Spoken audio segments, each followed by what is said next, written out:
पाऊस पडत राहिला आणि ओढ्या नाल्यांना पूर आला. जलाशयाला खरं तर यापूर्वीच पूर्ण भरला होता आणि आता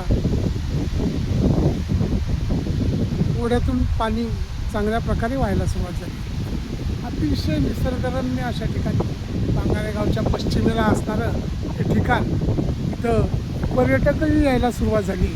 पर्यटकांनी इथं येऊन आपलं मनोरंजन करावं या दृष्टीनं हा व्हिडिओ केला जातो.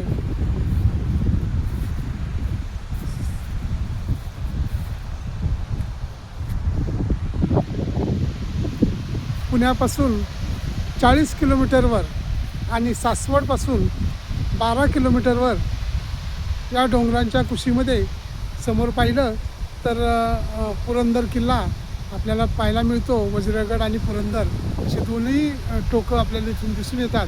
आणि त्याच्या थोडं पुढं अलीकडं पाहिलं धरणाच्या वरती, त्या पाण्याच्या वरती, तर बाळभैरवनाथाचं इथं मंदिर आहे आणि तेही फार प्रेक्षणीय आहे. जवळपास 1000 वर्षापूर्वीचं ते मंदिर असावं.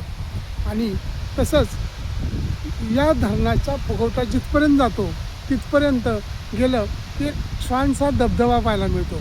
लालचंडीचं किंवा लाचुंडीचं मंदिर तिथं आहे. या मंदिराला पाहून आपण वरती गेलो की श्री निष्णाई देवीचं मंदिर या डोंगरावर वरती आहे.